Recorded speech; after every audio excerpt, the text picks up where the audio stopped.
Next, we would like to take a moment to recognize our October Business of the Month. Since 1961, Compass Minerals Cote Blanche has stood as a pillar of strength and resilience in the St. Mary Parish community. For over 60 years, this company has been a cornerstone of our local economy. Despite the challenges that have impacted industries and economies over the years, Compass Minerals has consistently shown its commitment to excellence, supporting the chamber and engaging with the community. Without further ado, we congratulate Compass Minerals, Cote Blanche, for their outstanding contributions and dedication. Robert Gordon, please come forward to accept this plaque.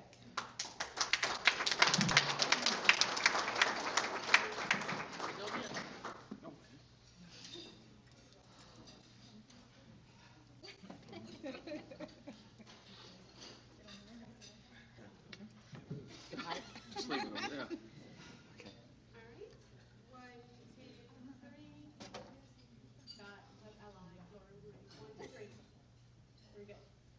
Thank Okay, one for Todd. Okay, good. Okay. Okay. Yes. I just want to thank you for recognizing myself, the team at Cote Blanche and Compass Minerals. And we look forward to several more years of partnership with the parish, the Chamber of Commerce, and the communities that our most valuable asset come from. That's our employees and their families. Thank you.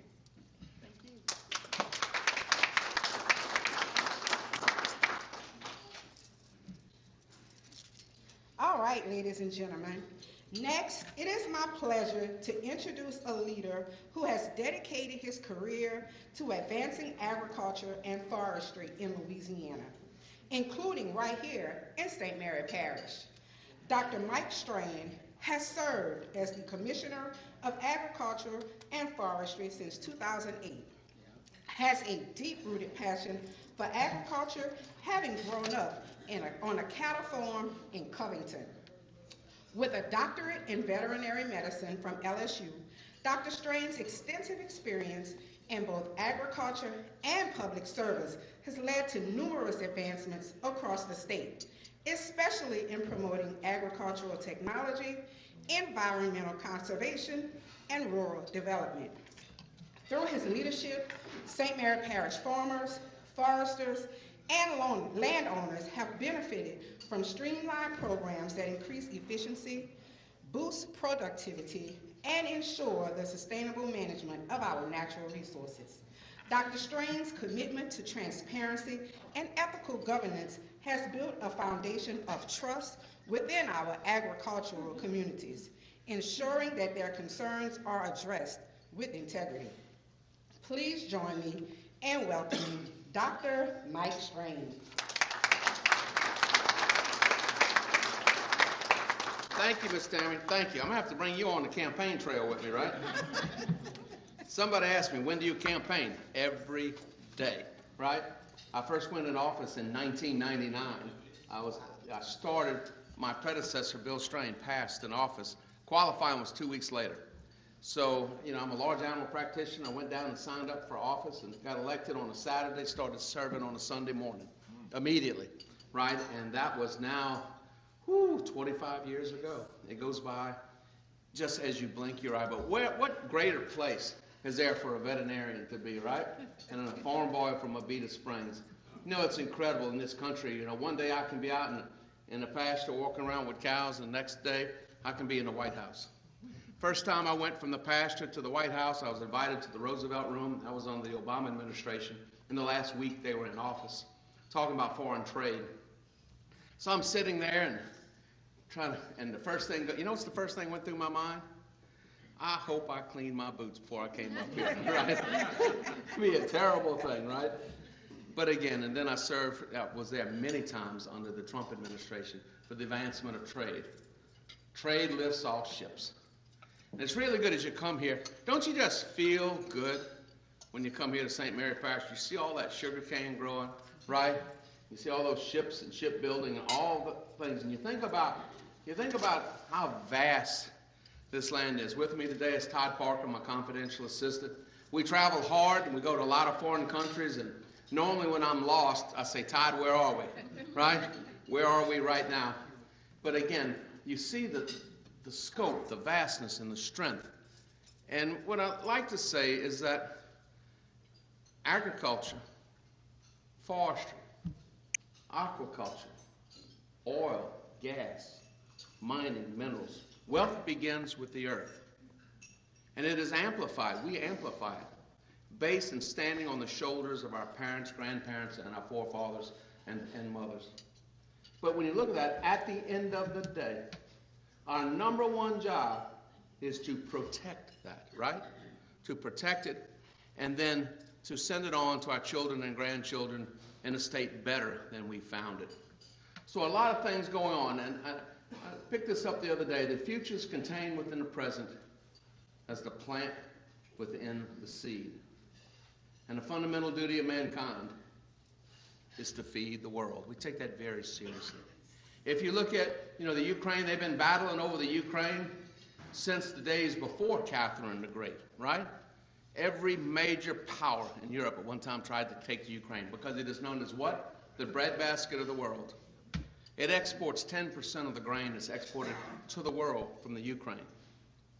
20%, the largest amount of export of grain and food comes from the United States. Twice as important as the Ukraine. So again, the seed, the mighty seed, that's worth more than gold and silver. Seed technology.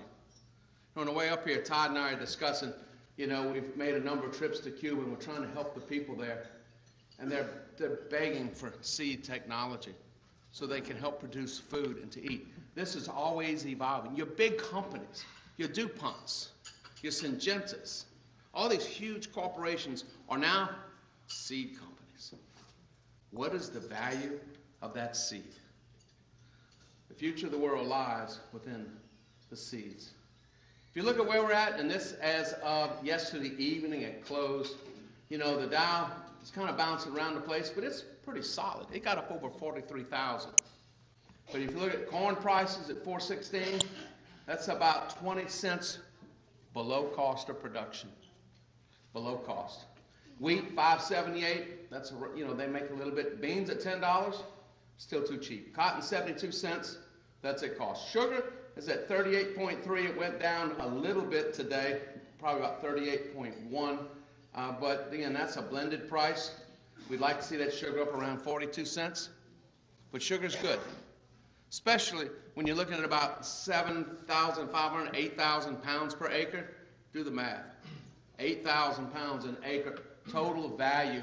So you're looking at, $2,400, $2,500 per acre is what it generates all combined. Rice, $15.22. We're doing okay with rice, but I think you're going to see these prices move up. Ethanol stays at $2.16. That's set by government. Now, oil prices. Y'all remember a month ago, oil was supposed to go to what? $100 a barrel.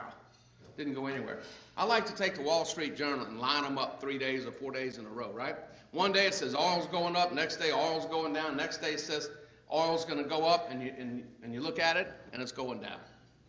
Many factors, but one of the biggest factors now, world's largest producer of oil and gas is the United States.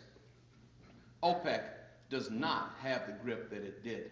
But the reason oil is going down today is because there's been increased production, but there's uncertainty in the Chinese market. The Chinese are the largest importers of what? Everything.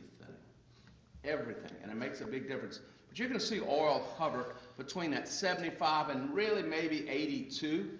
We've seen it in that range up to 81 within the week. Cattle that remain steady. They have not went down in price. They haven't went up in price. One of the big things about cattle, right now there's a USDA investigation looking at the big four. 4 companies control the cattle market. They broke it up before. 4 companies control the cattle market and these prices. And so when you go shopping, if y'all went by those choice T-bone or choice porterhouses and look at the price, you see that $22 a pound, $23 a pound, just think that farmer's getting $2.48, right? So there's a disconnect. It used to be that the processors, the big 4, made 1%. Now they're making up to 15 to 19%. That's too much. So we're working on that. And here, sugar. My God, what a plant, right? What a plant. One of the most resilient plants ever designed. Now, you know, the Catholics brought it here. You know, the priests brought it here, and they brought it to St. Louis Cathedral, you know, for medicinal rum, right? Right? And that started, and then all of Orleans was sugar cane. But so we say we've been raising cane 200 years, but what an incredible, incredible plant. And a big part of the economy. So you see what's going on here. And again, you know, you get up to around that 500,000+ acres. In many parishes, that is the economy. Sugar is the economy. And what must we do at the end of the day, no matter what? We must what?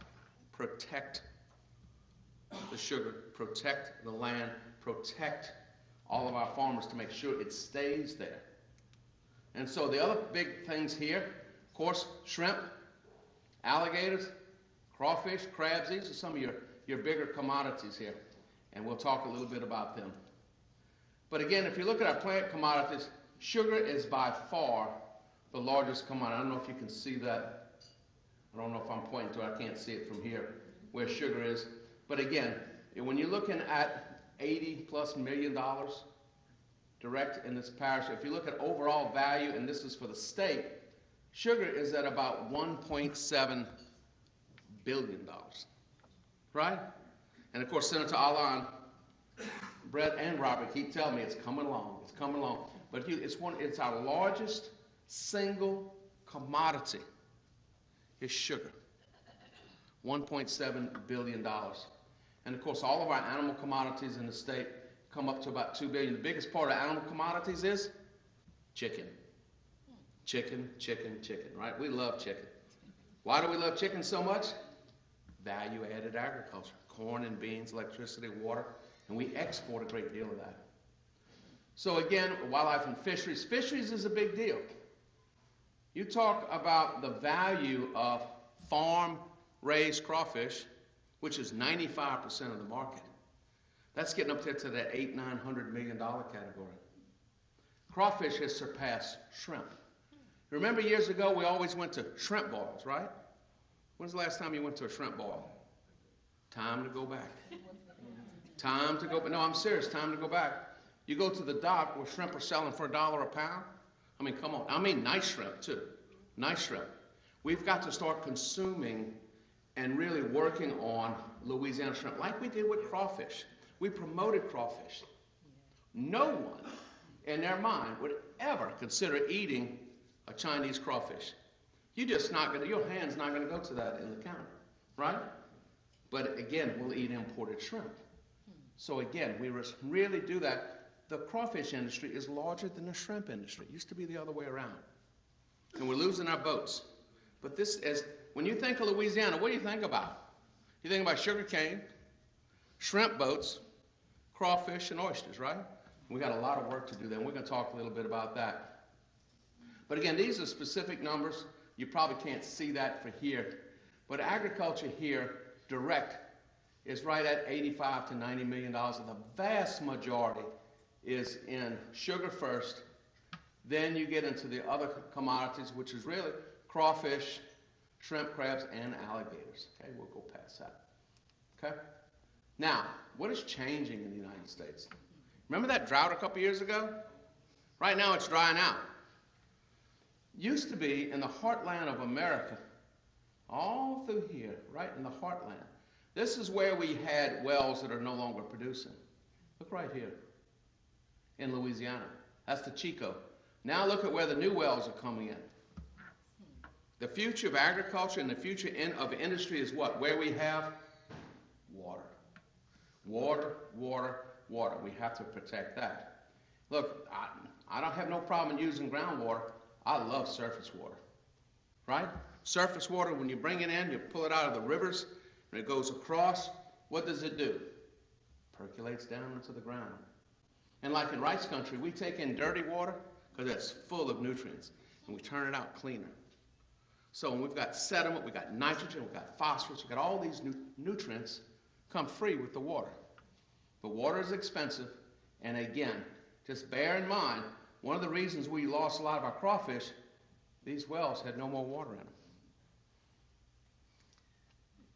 So now with the climate, who knows what's going to happen? They've been promising us that we would hit from El Nino go into La Nina, right? That this would change. They keep saying, don't worry, it's coming. It's coming. Sound like the government, doesn't it? But we're in a transition. We're still in a transition. Think about this, for the first time in 100 years. Now this is in the middle of the Sahara Desert. This is not a normal lake. It's raining. The intertropical convergence zone moved north. So if you're trying to figure out what's going on with our hurricanes, what's going on with weather, it has to do with the shift in the intertropical convergence zone and the fact that our weather patterns just can't figure it out. Then again, terrible tornadoes that ripped through a head, and this was a head of Milton in Florida. That was a solar facility. I don't use the F word. And then again, this is in the Carolinas, up in the mountains. So I had my counterparts said we never truly understand what a hurricane was like. This hit at a Cat 1 in the Carolinas. And so when you start looking at this, and they were not well prepared, but it was devastating on the side of those mountains. Where we have flooding, well then it rained so hard the mud slid down. We have a saying, Mother Nature always takes back what's hers, right? We're guests on this planet. So they've got to do a lot of thinking about what's going to happen. So again, Francine came, did a little damage here, and it did disrupt our cane a little bit. We've been so fortunate that the cane is recovering, and that's good. So the news for America, we got plenty sugar. Isn't that right? That's the news for America. We got plenty sugar. But then we're so fortunate that Helena and Milton passed us. Those were some tough storms. But again, here's the drought monitor. That's for the United States. This is for us. And according to the news I'm reading today from our state climatologist, and with the help of the legislature, we have now an Office of Meteorology that works with the state climatologist, getting data from our weather stations and others that the department has, is that actually the drought conditions are a little bit worse than what you see here. Okay, but this is very dry. Last night we had fires here. We're having 8 to 10 a day. So the fires last night, about 2 a.m. in the morning, somebody was hauling a trailer. I don't know why they waited to 2 a.m. in the morning, but the chains were dragging. And every mile or so, it was setting fires, right? So our fire units worked all night, and the lady called me this morning. We saved her barn, saved her hay, saved the farm. But again, right now, if something is dragging, chain or anything, that fire can light the side of the highway, and it, especially normally at night it won't burn, right? You get that dew. There was no dew. So again, we keep watching to see what Mr. Powell's going to say. And he held our feet to the fire with these interest rates. Now he won't say that he held it too long, but now they're trying to go the opposite way. And they held it up, and still we have issues with inflation. The inflationary issues are hitting us harder on the cost side than on the side that we're able to sell our services and have profitability. But this guy, whether or not he goes to Starbucks or to CC's Coffee, wherever he goes, they read his notes, try to figure out what he's going to do, because Wall Street really depends on that. Foreign currencies, we're still out of whack. The euro's at $1.08. It really needs to be $1.15, $1.20. British pound's $1.30. That needs to be about $1.50. So what does that mean? One of the issues why our commodity prices have not kept up with the cost, even though there's an imbalance in supply and demand, is because the foreign currencies are too weak against the dollar. Weak currencies make it harder for us to export, right? We export more than half of the soybeans we produce in the United States. We're an export country. You think about 1 in 3 acres of America's production is exported. So when we have issues with export, it drives the commodity prices down. Now, what is it, 13 days left? Whoo-wee, right? Every day it's got the markets in a flutter. But again, politics always plays a part. And then here, what's happening around the world. At first it was the Ukraine and everything there. Now, this has become the kind of the epicenter of instability. This is still there, but this takes center stage. And again, oil, other commodities. The whole world is looking to see what is going on. We need some stability to get our financial house in order. And if you look at the overall in the WASDA report, what it shows is that we are still consuming more grains, more wheat, more rice, more cotton, more commodities. We're consuming more worldwide than we are producing. Okay, so when we all took economics in the 8th or 9th grade, right? Maybe some of us in high school 2 or 3 times later. Or college 2 or 3 times, yes. Yes. My economics professor was 7:30 a.m., right? And he started at 7:29 a.m. He's, Dr. Short. I remember him well. So, under normal circumstances, when demand outpaces supply, does what to price? Drives it up. So why are our commodities, many of which we're producing below cost? It's simple. We are eating into inventories. The worldwide inventories, the end of year inventories, are now decreasing. And they're going to reach a certain level, which unfortunately is going to result in great volatility in these commodity prices. That and when our monetary supply gets straightened out.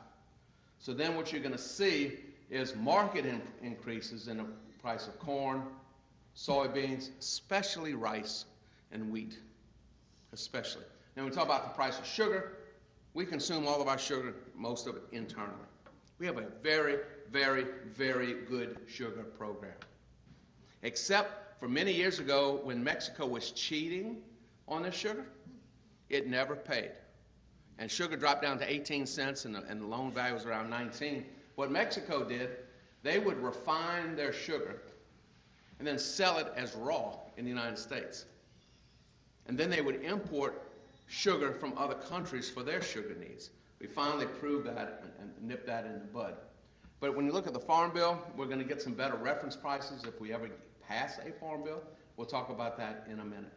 So again, the main thing here, even with oilseeds, supply and demand, and the fact with oilseeds though, we must export, okay? Because a lot of farmers with corn and beans have not been making any money, the USDA is modifying their farm loan program. They're allowing them to take this year's payment and put it on the end of their loan, and they're financing the payment they missed at 1.8%. They're also doing flexible payment plans, so they don't have to pay on a date certain. They can pay it as the money's coming in, and then they're lowering the collateral. Yesterday I had a very long conversation with many of our private bankers. And their ask is that if the USDA is doing this with USDA loans, we can figure out how to help the private banks do the same thing. Because we have a number, especially corn farmers, that aren't cash flowing. And at the end of the day, we must protect what? Protect the farmers. Because when farmers go out of business, it's very hard to get back into that business. Farm Bill. We need a Farm Bill now. The current Farm Bill expired September the 30th, 2023. Then they put a 1-year extension to February 30th, 2024. It has expired, and they haven't passed an extension. A year ago, they said, don't worry, we'll have it by November. Then this November said, oh, don't worry, we'll have it before the session's over. Now, what are they saying today? What are they saying today? Oh, don't worry, we'll let the next Congress handle it. No, we need that Farm Bill. So what happens when the Farm Bill has expired, they hadn't renewed it? Now, the nutrition section continues. A number of the sections dealing with crop insurance continue. But our conservation stops. NRCS, National Resource Conservation Service, Farm Services Agency, they can't hire any new people. People quit, they're just gone. They don't have the technicians to write the programs. They can't sign up any more people for contracts dealing with any conservation. Same thing happens with the money we use to move our products overseas, the Foreign Ag Service. Many programs stop. And so we hear from Congress, I said, there's no excuse.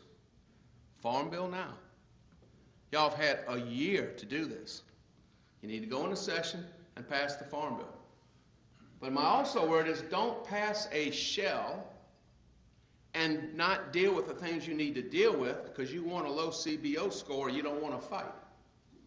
Get it done, get it right, and get it passed. Can you imagine if we went to Baton Rouge and we didn't pass a bill? Not 1,000 bills like we normally do. We didn't pass a bill. Congress is stalemated and they need to get back to work. And they're going to be forced back to work. Under the Supreme Court decision known as Chevron, they'll get a chance to look at that. What happened when Congress quit passing bills, then they allow the agencies to interpret and further enhance law. This went on for a long time until the recent Supreme Court decision said that, you know what? The agencies can't do that. That is a legislative duty. So they got to go back to work. They got to start passing bills and not leave it for the agencies to interpret. So again, shrimp. These are some really nice shrimp today. A number of bills affecting shrimp. Shrimp is a huge industry. You know, if you're talking about a $700 million a year industry across Louisiana and the Gulf. So if y'all remember, there was a shrimp festival, Shrimp and Petroleum Festival, and a company came in, did genetic testing, and found that I think 4 out of the 5 vendors were selling foreign shrimp and calling it Louisiana. Well, this is at the Gulf Shrimp Expo. Same thing. So, yeah, same thing. Now, a number of things are going on in the shrimp industry. And I'd like to thank Senator Alain, Robert, and Senator Big Mike Fezzi. I hope I didn't mess his name up. He's bigger than me, right? Senator Pat Conn. We're good friends. But look, the day when the article came out about the Shrimp and Petroleum Festival, he was melting my phone down. Told me I had to go and do something about it. I said, yes, sir, I understand. However, that is not within our jurisdictional authority. With the bills that have been passed, we are now responsible to look at labels on imported shrimp and crawfish, labels. So we started that, and that goes into effect, the rules go into effect January the 20th. The law on January the 1st, the administrative rules. So we've already had the company, we've got 60 importers. And I told them, you can come bring your packages right now, and I'll tell you whether you're in compliance or whether you are not. But on January 20th, they better not be in the stores. They said, well, can you give us any grace? I said, the law doesn't provide for that. You can relabel it or repack it. But we're going to be looking at labels. The second thing is that they passed legislation that will have the Department of Ag and Forestry, our inspectors, under the Weights and Measures Division. So I'm the commissioner of the Office of Metrology, Weights, Measures, and Standards. So we will be utilizing some monies to do testing for antibiotics and contaminants. We're also working with Wildlife and Fisheries, Shrimp Task Force, to get enough dollars. These tests, they were doing it at Eurofins. It was about $900 a test, which is not unreasonable for all the tests they have to do. But we're going to be using our laboratory, which is a fully accredited, it is the state lab that we share with the LSU Ag Center. So we're going to be starting to do that as soon as we can get the memorandums of understanding all done, and they transfer the funds. Right? The lab works just like any other lab. It works off funding. But we're going to be testing, then sending the result to health and hospitals and wildlife and fisheries. And the third thing is that in this particular case, the enforcement for any restaurant, any entity that says they're selling domestic seafood and it's foreign seafood in violation of the laws that prohibit that, right? They can sell imported anything, but they got to tell you. That will probably be moving to our department as well. So we'll probably have a greater to do with the shrimp industry, a lot of the crawfish stuff that we do. And so by and large, anything that is onshore, domestic, pond raised, and not sport is Department of Ag and Forestry. If it is saltwater, brackish water, sport is Wildlife and Fisheries. If it's in between the two, we sit down and have a talk. But we're going to be moving into the shrimp, dealing with this. And again, because we're losing our shrimp industry. You know, the crawfish industry is pretty solid. The good news is I've been told to expect 400,000 acres of crawfish. So, well, I think that might be a little optimistic, you know, because the thing is, you got to have crawfish from last year to reseed those ponds that we lost. We lost 100,000 acres. But if you look at 400,000 acres, and right now the weather conditions are pretty good. I think we got enough water. We're going to have some nice rice stubble to feed those crawfish, and everybody just can't wait. But if you look at crawfish and then you add oysters to it, at about 250,000 to 300,000 acres, we're the largest state in the union for aquaculture. It's a huge part of our economy and a part of our identity as well. The other thing we're saying, telling everybody, look for that certified Louisiana logo. Fresh, local, certified, whatever you buy, right?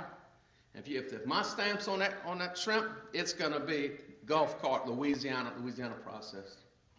So I throw this out there. We've made a number of trips. Do y'all recognize that? Probably not. That's Havana, right? That's Havana, Cuba. And again, we're getting a lot of contacts. We're going back with a group of legislators, some LSU Ag Center people, and a number of people. We are actively promoting selling the Cubans rice. Since '03, we've increased rice sales 500%. We're working on getting cafeteria ships that can put multiple things in there.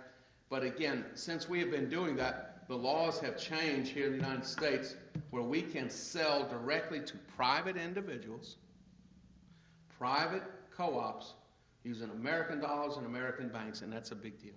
So we're trying to make that shift, and now when you look at the majority of agricultural land in Cuba is either owned by or given a long-term lease to private individuals. But I want you to look at that farm and show you why they need our help. Look at that. I mean, and it's very difficult there. So we'll be going back in December, and we will continue to go back. But that's a market. They're going to import $2 billion worth of food. I want to have at least $1 billion worth of that.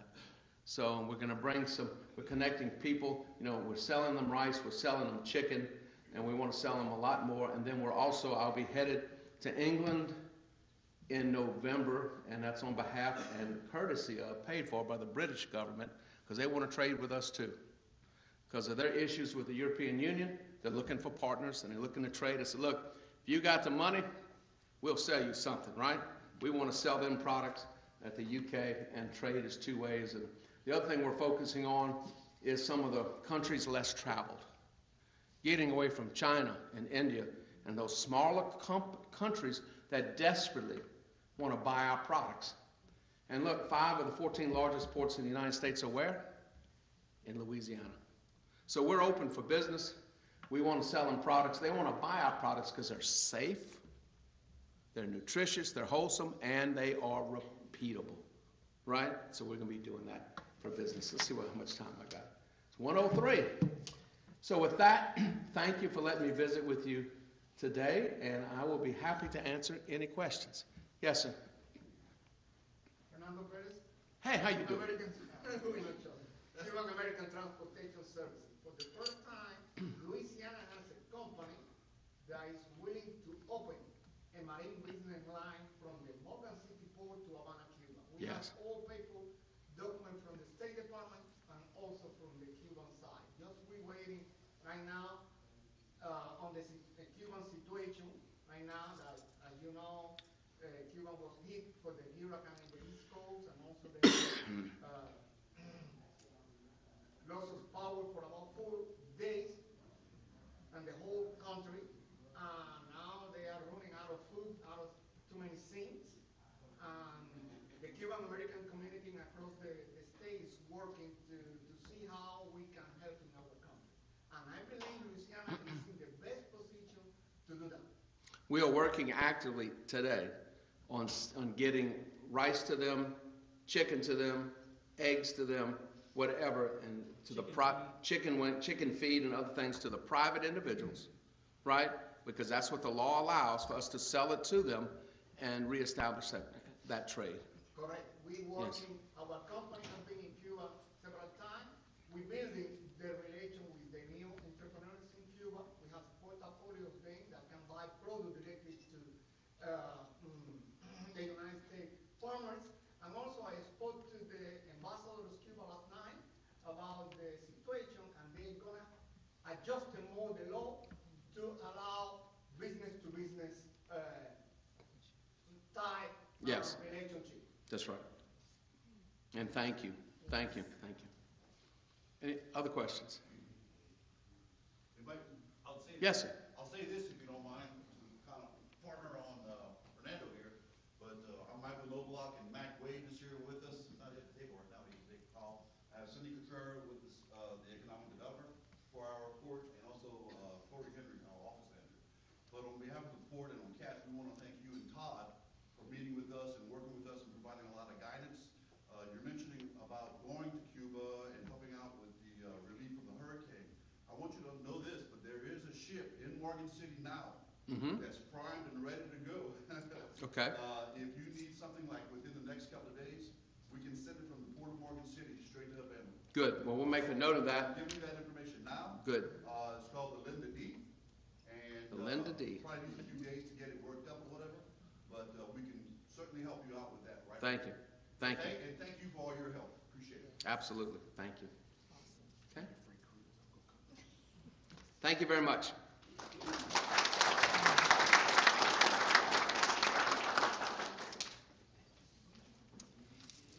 All right.